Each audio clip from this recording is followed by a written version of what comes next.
en un mundo casi sufriente que despierta por momentos la naturaleza humana, intenta gobernar.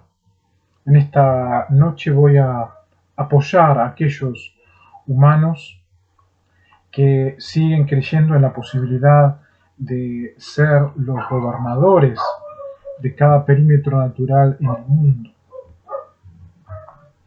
Hay muchísimas, no anécdotas, sino experiencias muy, pero muy serias al respecto de cómo comenzó una opresión, una persecución, cual no hubo una historia de la persecución, según dicen algunos, en el año 2005. Y una de las cosas que hicieron algunos individuos fue plasmar en la tecnología el concepto de la salvación es personal. Al poco tiempo, un chip de una empresa que daba una caída letal, un abuso letal.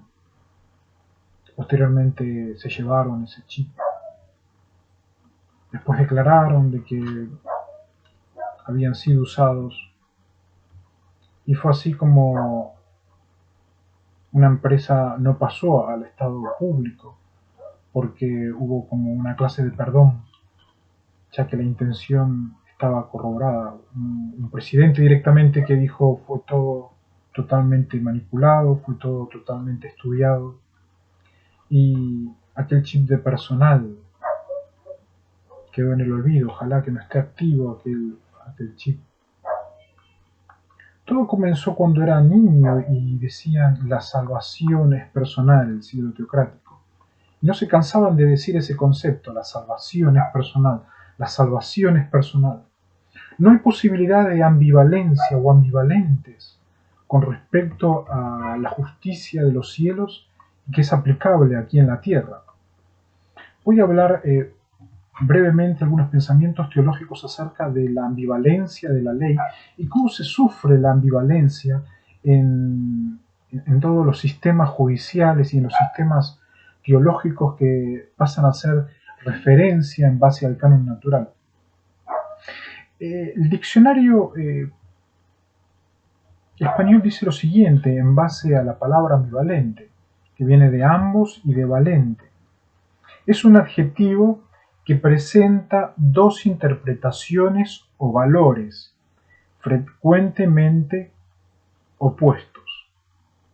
O sea, el ambivalente o lo ambivalente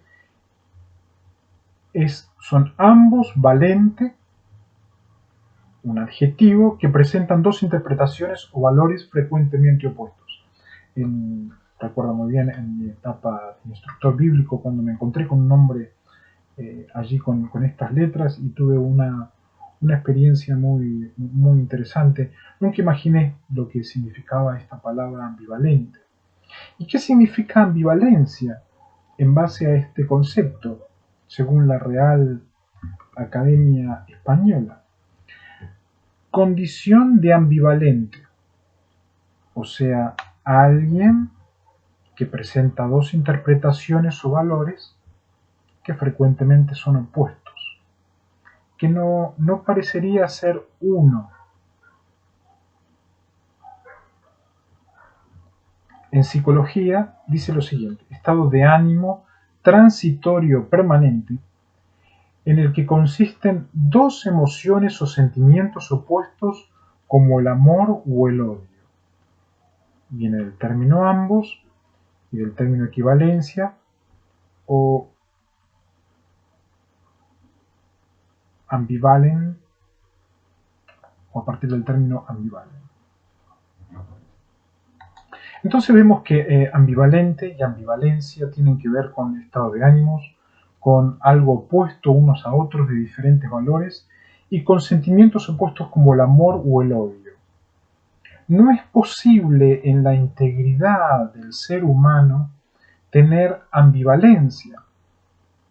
¿Es uno el que siente el odio o es uno el que siente el amor? Y cuando aparece el otro a querer ser el amor y el odio, se produce una ambivalencia opuesta, donde los expertos En neurolingüística tienen que hacer muchísimo esfuerzo para verificar cuál es la conciencia y los sentimientos de uno, no del ambivalente. En la era de la sustitución, el cielo no está del lado de lo ambivalente ni de la ambivalencia, sino de que la salvación es personal. No se puede abordar el tema de la ley sin tropezar con el problema de su ambivalencia, no con un problema de interpretación en sí, porque según las dos interpretaciones son valores que se oponen, sino con un propósito que es el espíritu de la letra y la voluntad, en el cual los sistemas tienen que hacer un esfuerzo grandísimo para estar del lado de la letra lisa, con propósitos de ser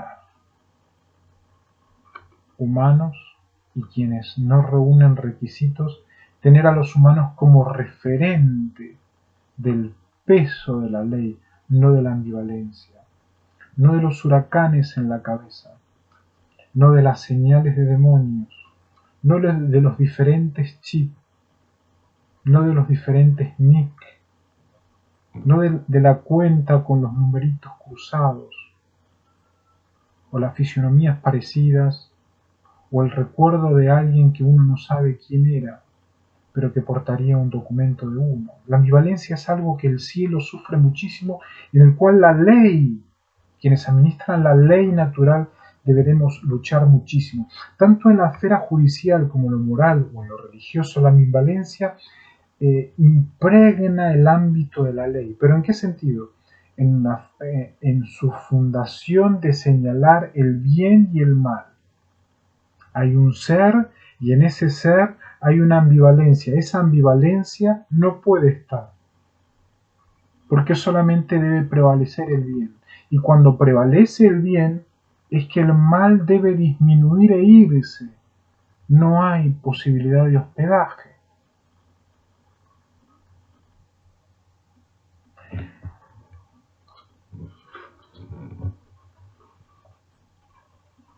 La ley es el punto de encuentro de entidades opuestas. ¿Cuáles entidades?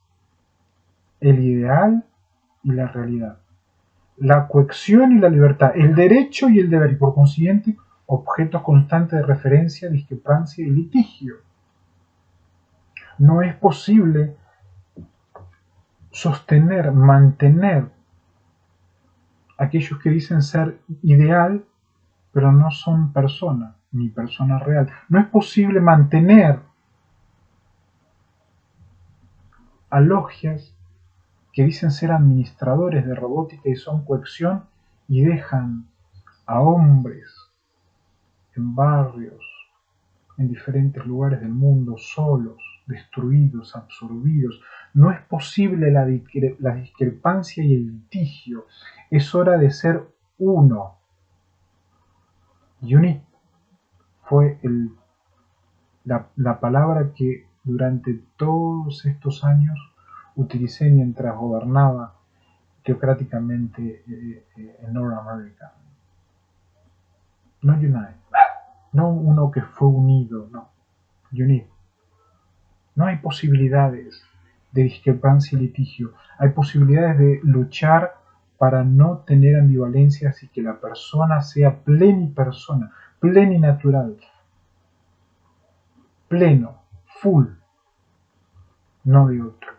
Todo esfuerzo de clarificación en este asunto debe tener en cuenta las tensiones entre las demandas de la ética, lo exterior y objetivo en ese aspecto, procedente de la revelación divina y de las exigencias de la razón.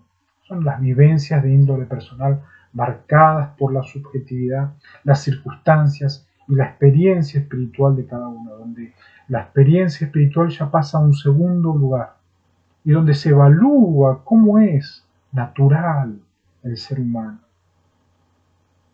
de qué índole es, cuán subjetivo es o cuán profundo. Y esas experiencias son un punto de referencia para poder ir evaluando a los individuos que quieren ser libres de aquellos estrategas que continúan queriendo oprimir la libertad de quienes son libres y de quien tienen que mantenerse libres. Por una parte, en tanto que la expresión de una voluntad superior, la ley se levanta contra los abusos de la arbitrariedad, la pasión y la injusticia. Por otra, a esta exaltación se oponen una serie de factores que provocan su rechazo. La ley coarta la libertad, impone la autoridad y es fácilmente utilizada como un instrumento de dominio. No es posible administrar la ley natural o el canon natural sin dominio. Y venimos de tiempos donde se cree que solamente el dominio digital es de vida o muerte o se caen todos los inanimados. Y la ley va mucho más allá de eso. Es una voluntad superior. Es una expresión de una voluntad superior.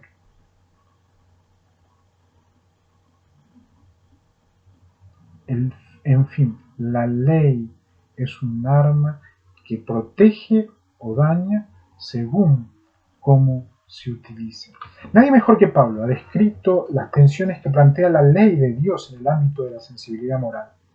La ley condena la codicia y a la vez hace al codicioso cómplice de un pecado que ella activa a la vez que fustiga. Y el gran problema que tenemos en América es la envidia de especie. Los logias van quedándose con hombres pensadores, con hombres de honor, con hombres de libertad, con hombres autóctonos. Y van intentando prolongar la envidia de especie donde van como infectando la conciencia de contravencionales por falta de especie. Y es la ley la que va a marcar la conciencia a través de la tecnología para verificar si eso está sucediendo. Y el apóstol Pablo lo explica de esta manera. Es verdad que si descubrí el pecado fue solo por la ley.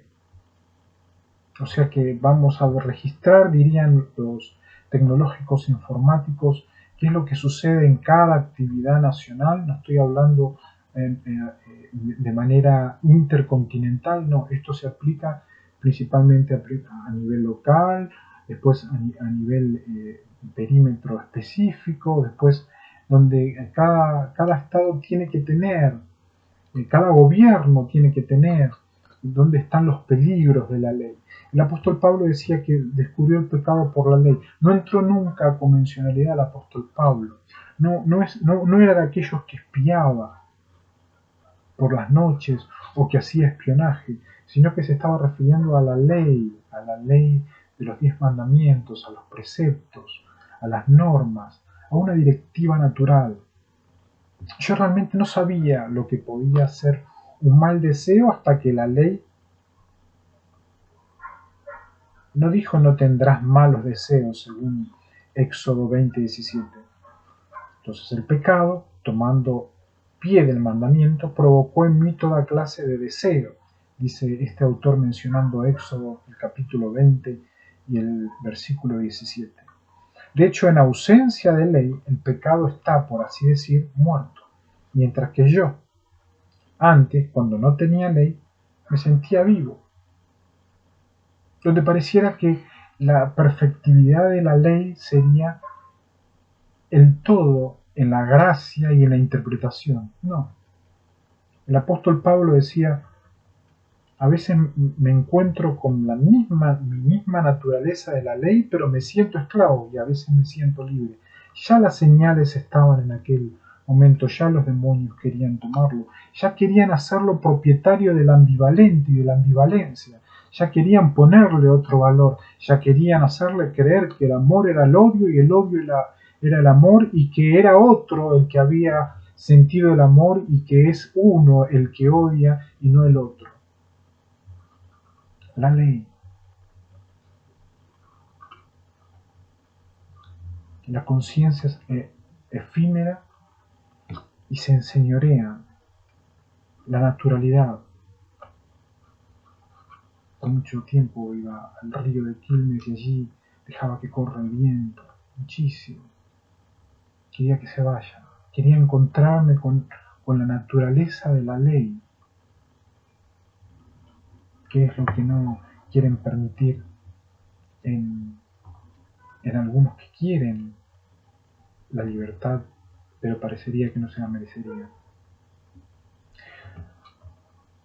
Pero al llegar el mandamiento cobró el pecado en mí, y por ello dice, encontrándome con el mismo mandamiento destinado a dar vida, destinado a dar vida, daba muerte, porque el pecado, tomando pie del mandamiento, me engañó y con el mandamiento me mató. Así que la ley es santa, y el mandamiento es santo, justo y bueno, y sin embargo, eso en sí bueno se convirtió en muerte para mí.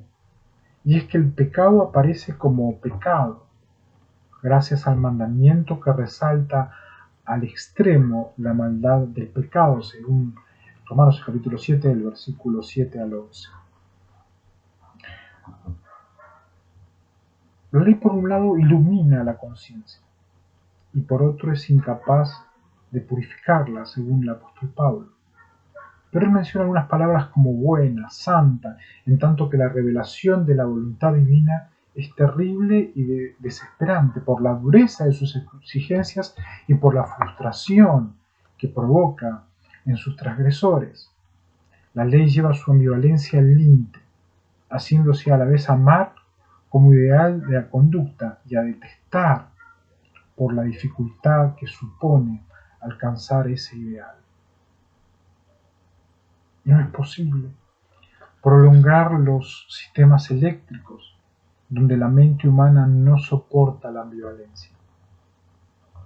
No es posible quemar en los seres humanos el deseo de la ley buena, santa, pura, y cuando lo demuestran, y cuando lo afirman, y cuando lo predican, y cuando enfrentan, se encuentran con terribles, desesperantes, agobiantes, envidiosos.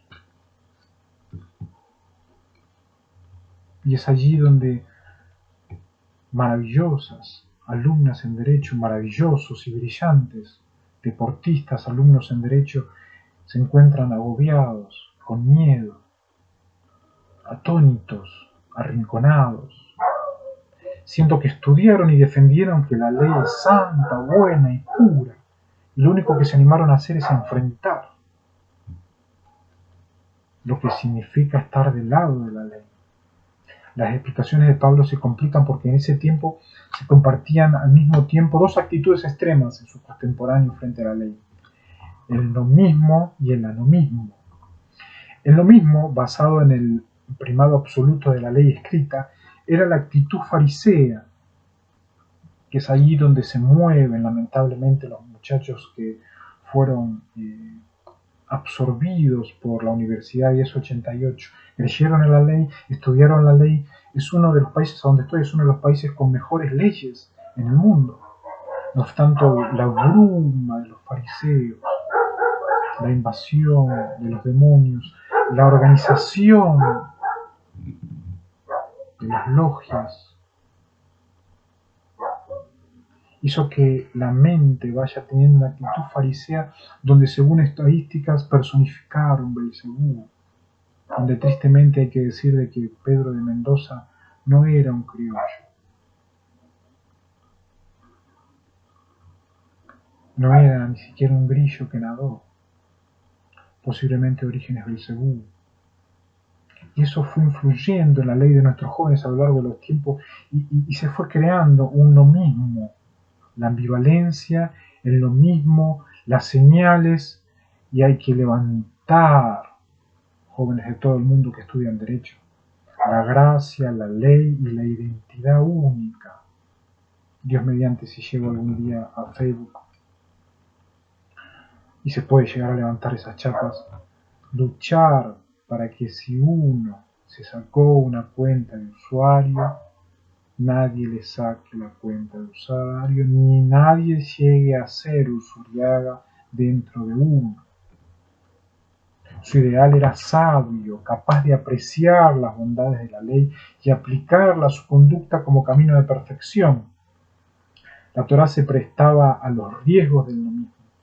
Al adoptar la forma de un código, era fácil sacarla del contexto de la alianza y aplicarla con las demás legislaciones, con sus estructuras habituales, los preceptos, casuística y jurisprudencia que no tiene ya mucha importancia, y con sus inevitables límites, su pasada judicialidad, supeditándolo todo a la veneración de una legislación sagrada.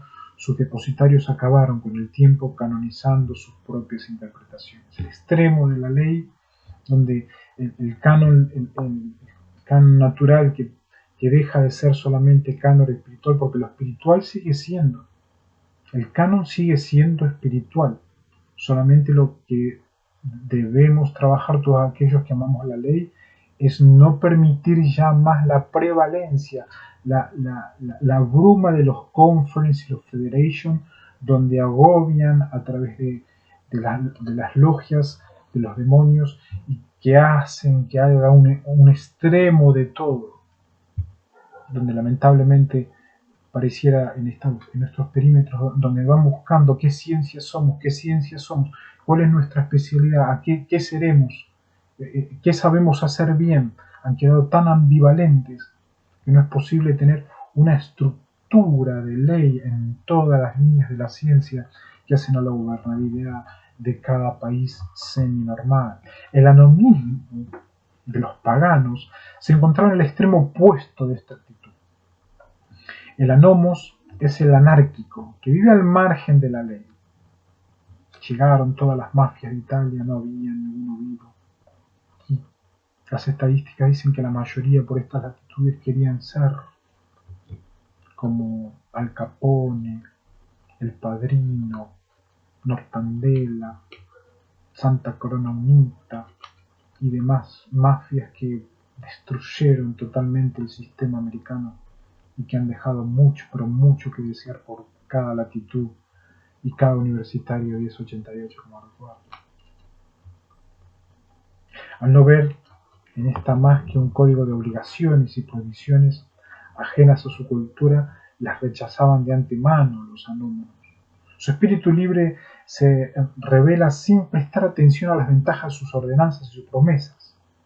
Los escritores bíblicos ya habían puesto en guardia a sus lectores ante las trampas de ambos extremos, la hipocresía del legalismo y el egoísmo camuflado en la anarquía llevaban a hacer a los hombres ambivalentes, donde no podían llegar a un equilibrio, donde después, posteriormente, las logias iban a especializarse en cada una de esas líneas para dejar al hombre burlado. Pablo describe en modo subsiguiente la posición personal de la ley ante estos tipos. Soy libre, sin embargo me he puesto al servicio de todos para ganar los más posibles. Principios básicos al administrar la ley. Al ser libre hay que estar al servicio de todos. Ese todo se aplica en forma natural primeramente al ser viviente y por excepción al humanoide. Decía el apóstol Pablo, con los judíos me porté como judíos para ganar a los judíos. Los judíos eran seres vivientes, personas, posiblemente había humanoides ya entre ellos. Pablo se refería específicamente a eso. No hay ningún versículo en las Sagradas Escrituras donde se pueda llegar a encontrar de que el hombre es justificado por hacer soporte a los infiernos. Ni un solo versículo.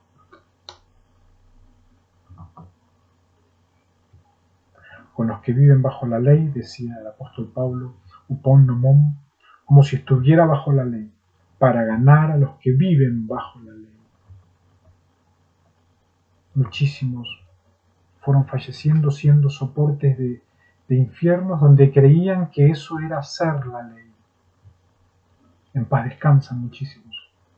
Logias los consumió, los traicionó, los absorbió.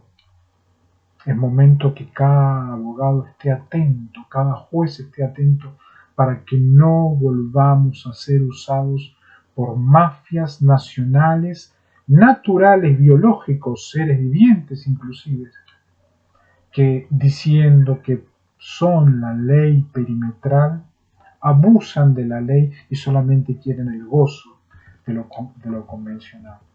Con los que ignoran la ley, los anomos, como si no tuviera la ley de Dios, aunque en realidad la tengo en Cristo, decía Anomos Christou en 1 Corintios capítulo 9, 19 al 21. Para Pablo, Cristo era la ley porque era uno biológico, y a partir de uno biológico que no falla, en el cual no hay que molestarlo mucho, sino que hay que escudriñar y reflexionar en cuanto uno pueda, es que es el principio de la interpretación de la ley.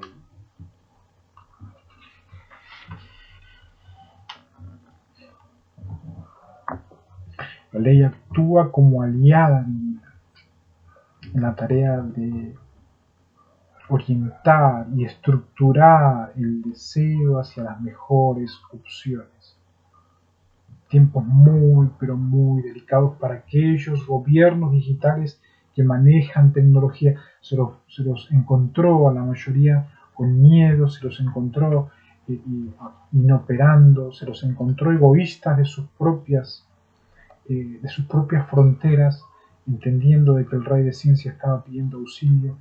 Esas opciones que ven a nivel tecnológico se deben enfrentar con muchísima valentía para no sufrir más, profesionales agonizando, aislados, pidiendo auxilio cuando uno es atacado por extraterrestres y por hombres que odian la libertad y la ley y la libertad, donde confunden, creen que el letrado, el magistrado lucha por la libertad.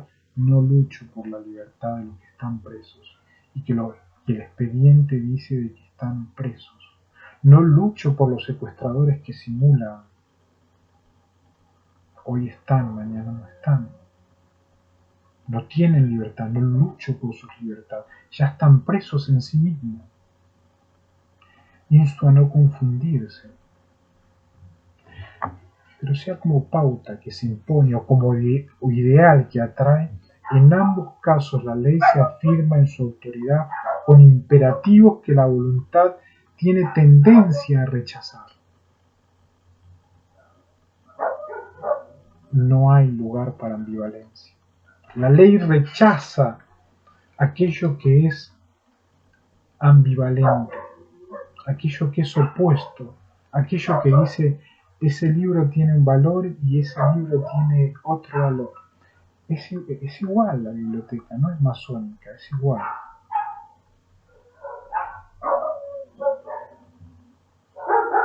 En su análisis, Pablo tiene un enorme mérito de reconocer que a pesar de la bondad de la ley, el empeño del hombre en practicar los mandamientos por sí solo suelen ser contraproducentes. El extremo, no solo la ley, no el espíritu de la ley, ni la naturaleza de la ley, ni el sentimiento de la ley, ni la flexibilidad de la ley. Pablo intentaba que la mente del natural en el futuro sea la mente de Cristo, y esa mente de Cristo es alguien que está inamoviblemente no para ser sacado del trono, sino para auxiliar a aquellos que desean dejar ya de lado a esos niños llamados logias.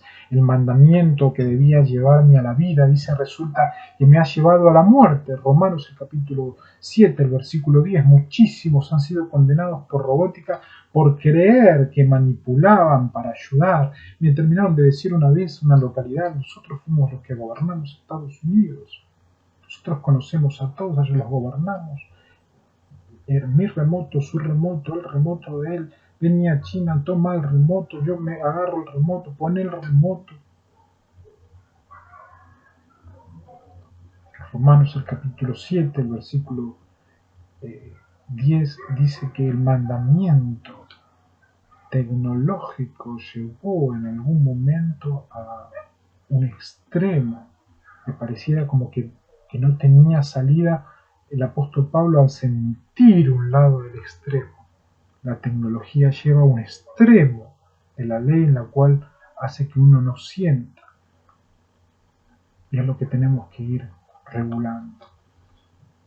Pero ¿no es acaso lo propio del hombre sensible, responsable y honrado ser consciente de la distancia inevitable entre el ideal que admira y la realidad que vive? De sans foi ni loi ni raison, que jugés en supen sur les mitzvot, loït et liberté, dice un libro de un autor claro. En el caso del creyente guiado por el Espíritu, todo lo impulsa a la dirección de la ley como proyecto de vida, de modo que la voluntad consigue superar la tensión saludable y dolorosa entre la adhesión y el rechazo. Sabe que con la ayuda divina por encima de todos los conflictos puede responder afirmativamente a las demandas de la ley. Desde el punto de vista divino, la ley revela las expectativas de Dios para el hombre y confronta necesariamente la voluntad divina con la humana en las vivencias de cada situación concreta. Sus exigencias encuentran en la libertad humana su mejor aliado y su peor enemigo. Así pues, según el punto de vista con que se mire, la ley resulta soberana o sierva, liberadora o esclavizante. Nunca la ley fue traída para los espíritus convencionales. Jamás el apóstol Pablo imaginó la revelación, el canon natural para aquellos que no poseen vida humana, mucho menos para aquellos que se denuncian allí en el segundo libro de Tesalónicas, en el capítulo 2. Nunca imaginaron los apóstoles, los discípulos, la ley para tales individuos. Y eso se puede ver en las señales, y aparecen en las señales y quieren prevalecer en la corrupción, y es allí donde pierden toda clase de presencia. Aparecen aliados que quieren ayudar a los don señales, y se hace todo un conference, donde a veces tienen que empujar ángeles para que vengan a ayudar. La ley es soberana como expresión de la voluntad de Dios, y como tal no puede reducirse a la función de mera portadora de información. Es necesario ver todo el caudal de ley, aquellos que quieren ser teólogos, ver todo el caudal teológico y a partir de allí imaginarse una nueva vida administrando la ley bíblica por la gracia y por la fe. A la vez, la ley es sierva, ya que su campo de acción está supeditado a la gracia a cuyo servicio se encuentra. Sé muy bien que los contravencionales están fuera de la gracia.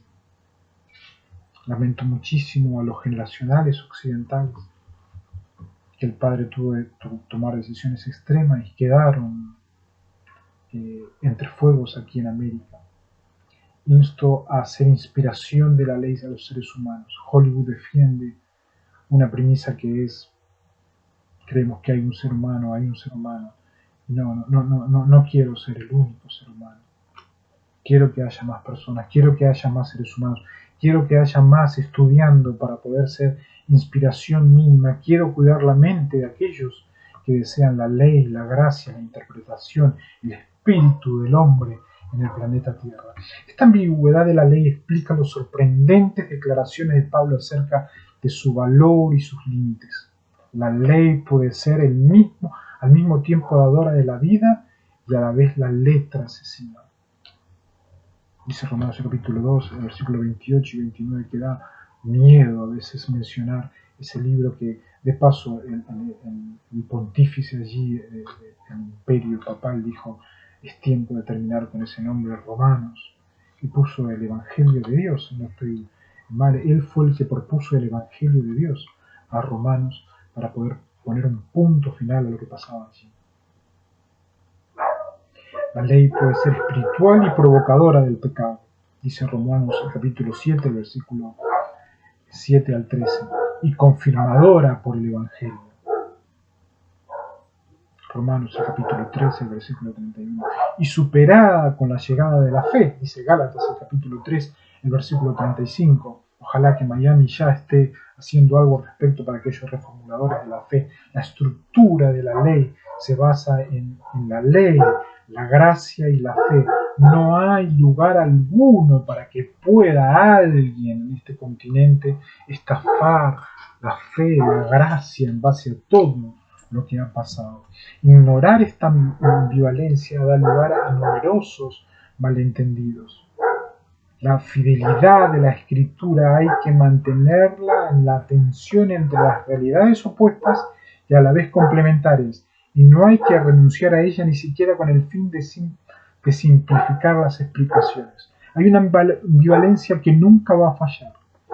La fe, la gracia, la ley.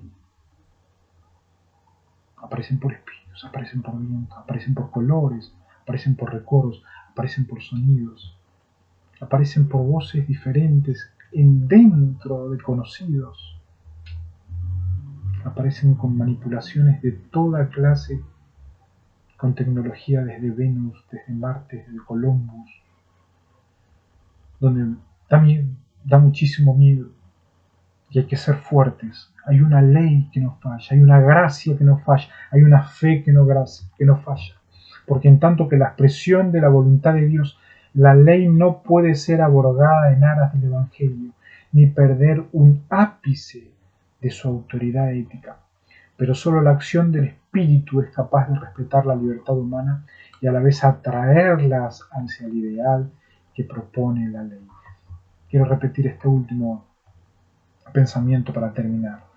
Pero solo la acción del Espíritu es capaz de respetar la libertad humana.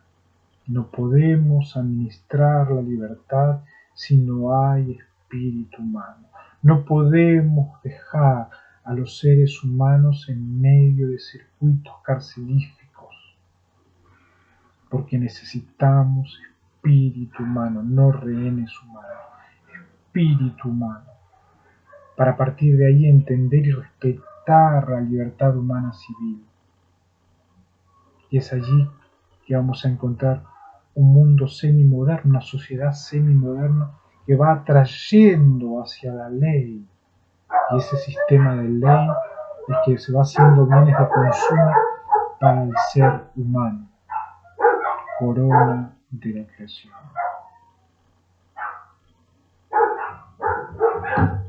Que Dios bendiga a América.